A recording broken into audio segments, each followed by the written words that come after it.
Over to Kate now. Kate's going to take you through a little bit more in depth of each of the platforms and how we utilise them. Thank you. Yeah. Hi, so I'm Kate. I've been at S&J for about 5 years now. My role really is kind of educating new clients to the Chinese platforms, educating about the Chinese user, and then doing essentially the creative process, from booking campaigns to running them to doing all the reporting after. So what I'm going to touch on today is just an overview of the different products that we sell. If you want to know more information about it, come and see me after, and I'll give you my email address and we can send through some further information. But tonight really is more about an overview, so that's what I'm going to be doing. So with S&J, what we wanted to do really is be somebody who can provide multiple assets depending on what you're after. So obviously we target the Chinese, so that's fantastic. But how do you want to target the Chinese? Do you want to do it on video streaming sites? Do you want to do it on social media, or do you want to do it on WeChat? So that's where we come into it. So there isn't another company that does that here. We're the only ones that do it. So what I'm going to do is I'm going to start with our content streaming sites, move into social media, and then to WeChat. So the first I'm going to start with is Youku. Oh, this is just an overview of all the different ones, different sites that we have. How many of you are familiar with Youku, have used it, understand what it is? A couple? A few? Okay, good. So Youku is owned by the Alibaba Group, so it is essentially their media arm. The way that I present it to people that are unfamiliar with Chinese assets is it's very much like a Netflix, although it is free. So you come onto this site, you pick the show that you want to watch, or the movie that you want to watch, and you watch it. In terms of figures in Australia, so there's around just under 600,000 uniques each month. So that's single IP addresses that will be on the Youku site, and there's just under 20 million impressions. So the site is really used, and it is all about content. So that's one of the sites. As you can see just there on the right, that's kind of how it looks. All the different shows are grouped, so you've got movies, and then you've got all your different kind of shows thereafter, as those that use it will know. So what we wanted to do is we like the fact that we have Youku, and then secondary we have another content streaming site. This is called iQIYI. So this is owned by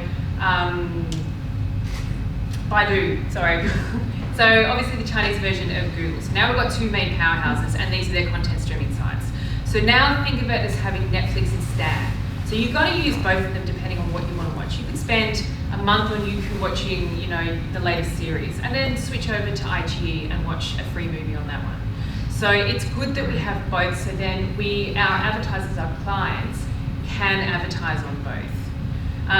So I'm not going to go into specifically what we sell, but the biggest thing for these sites really is just pre-roll advertising. So if you are a marketer, or if you have a client, if you have a brand, you can promote that on these two sites.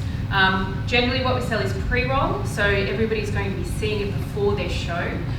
Most people on these sites will spend about an hour and a half on it, so they are there to watch the show, they're not going anywhere. So you have that captive audience that will be able to see your pre-rolls. The other benefit of these two sites versus YouTube is they're non-skippable. So you have to watch them, which could be annoying for some, but it's really good for us. So that's our content streaming sites. Now, if you wanted to advertise on social media, that's where Weibo comes into it. So how many of you have, That's right. Okay. Can I actually ask a question regarding the revenue streams they have? How much of the revenue stream is actually the ad part? Because I know they have paid memberships as well. They do. So in Australia, it's only about 4%. In China, it's a lot greater. But in Australia, only 4% are paid subscribers, which means you won't see the ads. Okay. But it's only a very small portion for those that actually use it in Australia. Okay. Yep. And content-wise, is it different in Australia? Is it actually filtered, or how would it work? There's not. It's the same content. Yeah. As China. So when you say filtered, you mean is it approved, or? Is it the same set of content, or is it distinguished between the show? It's the same. Okay. Same content. Okay. Who has a Weibo account? Really? What? No, not as in you specifically, but I thought there might be more. Okay, so Weibo is a younger kind of audience as well. Think of it like an Instagram, microblogging. You follow all your celebrities and your businesses that you like, all the different KOLs, so your key opinion leaders. Now this site's traffic is huge, and if you have the chance to go on it, Every time you kind of search through, there is just so much content coming onto it. In Australia, there's over 800,000 accounts, which is a mix of kind of users and also businesses, but there are around 400,000 daily users. So putting that into context of how many people are here, that's quite a large number of people who will be using this product daily. So in terms of, we sell a whole variety of different things.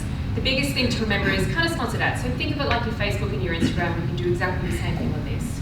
So let's say you have a client or a brand that you're working on and you do lots of Facebook or Instagram ads. We can essentially replicate that. So you tell us who you want to target. You can send us your Facebook ad and we will translate it and then pop it onto Weibo. So as Dean had mentioned, we do have quite a lot of people working at S&J that are Chinese. So we have a digital group, and so each person in that group looks after a specific asset, but we also have a translation service, so we can do basically everything in-house. So that's looking at Weibo, and then we get on to the big powerhouse, WeChat. Okay, so how many people have WeChat accounts? There we go. Okay, so we've just touched on 3 million accounts in Australia, which is huge when you think about it. Now, not everybody that has a WeChat account is Chinese, case in point, I'm one as well, but we use it as a company for every day. About 70% of WeChat account holders are Chinese, but WeChat, and we've got a video about this later on, it is a powerhouse. There is so much involved in this app. So what we specialize in is with this, and there's a lot to go through. I've got an image here which kind of shows a little bit about what you can do. So obviously it is your messaging service, your group chats, your one-on-ones. We tend to find in our office, I will WeChat somebody else rather than text message them or call them. Everything is done through WeChat. So you guys will know about that. Within your message groups, you also have your subscription accounts or your authorized accounts.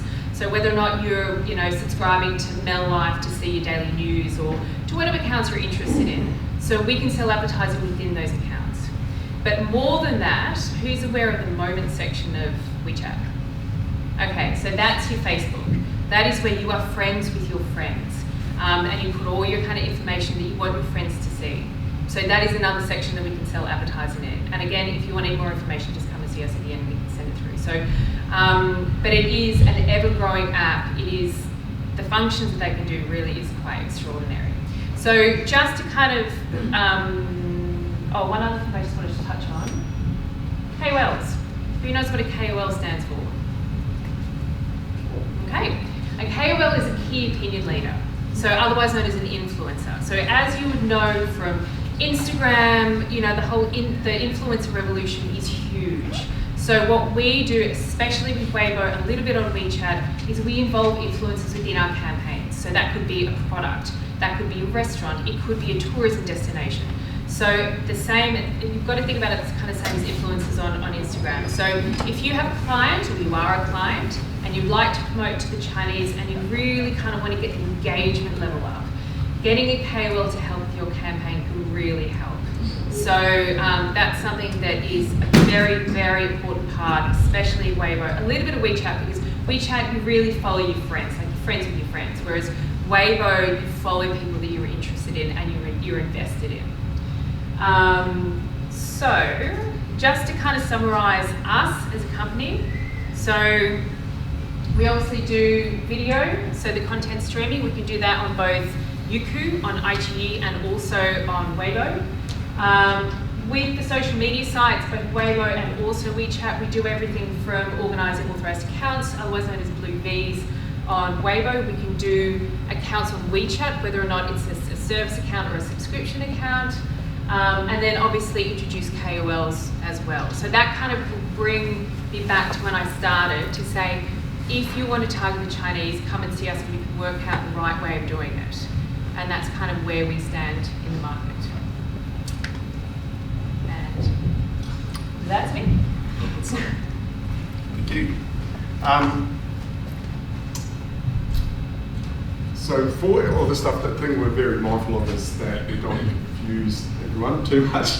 And because, as I said at the beginning, because the audience is very diverse tonight, some of you will know a lot of this already because you experience it every day. For us, what we're trying to do is give you a bit of an overview without everyone just going, wow, this is just crazy, because what we find in Australia is that everyone wants us to put everything in a box as far as well, what's Weibo like? And we use the slide saying, well, Weibo is, if you think of it like Twitter or Instagram, but it's so much more. And if you then try to put a box around what is WeChat, and you say, well, what a lot of people in Australia use WeChat for is not even 10% of what WeChat can do. And I'll show you a video in a second of what WeChat can do. And what we've got in Australia and Western communities, what we've got to open our minds to. So really a lot of it is about saying, okay, if you've got a social media strategy that can utilise certain things, as Kate so rightly pointed out, there are businesses out there who will come and see companies and say, hey, you should be on Weibo. And that's because they've got the license. There's 3 of us that have a license to sell Weibo in Australia. And there's a couple of them that only sell Weibo, and so they'll say, you need to do this. There is basically, there is elements of WeChat that you can actually get on. If you can speak Chinese, you can get on there and buy an ad. There's no problem at all. As long as you can navigate away and set up an account and make a purchase, you can do it. What we aim on to do is really come from the strategy of saying, well, who do you want to target? These are the best platforms you want to do that, and this is the best balance of those platforms. You don't want to be putting all your money there because, as Kate so well pointed out, the difference between Youku and IGE, it might be the same audience, but watching different programs at different times, and you don't want to be just stuck in that one channel. So for us, it's about helping companies and people navigate through that. There is a lot of complexities around, even if we want to do campaigns that are targeting Chinese in Australia, we are still bound by every rule and regulation from mainland China. Because everything goes there, everything has to be approved. Often we'll get 5 ads that look very similar, we'll send all 5 for approval that have to be approved before they go up, and we'll get 3 no's and 2 yeses, but they all look pretty much the same, and we just go, okay, cool, we can run those 2, can't run the others, let's move on. There's no point, you can't, there is no avenue for saying, can we have an explanation? It's like, no. So for us, we do all that legwork in the background for a lot of brands, and we can work with some smaller brands. When we talk about the platforms we look after and deal with, we can help people just influence the individual consumer. Being you here in Australia saying, I want to buy that, we can help influence so that you get into the Daigao network, which is basically the system of those specialist buyers. It's always a sensitive topic, I know, especially when it comes to A2 milk. Who were one of our clients. Well, we did a live streaming event for them and we got some astronomical numbers live streaming back in the mainland China and how to cook, a cooking show with that one. So we can help with that. We can also help right through and we are working with large multinationals who have a presence on Tmall. So that's a platform you have to be invited to be on by Alibaba. And you need some pretty serious stock on hand if your product takes off in China. You're going to be needing to ship a lot of goods out that way. So what are the future options and trends? For everyone here that has just come from China or has lived in China for the last few years, this next little bit is going to go, yeah, that's my window life, that's not a problem. What we've got here is an interesting little piece that was put together by reporters for the New York Times. It was their view on what is WeChat and what is social media in China. So there's some interesting attitudes, I find, sort of quite, I feel quite confrontational because there's some accusations about censorship and people doing this. And I find it a little bit hypocritical coming concerning everything that Facebook's just gone through from selling people's private information. Google gives it away to whoever wants to charge, and also when you go into the US nowadays, if you're not Australian, you have to hand over all your logins to all your social media accounts so they can see what you've been saying.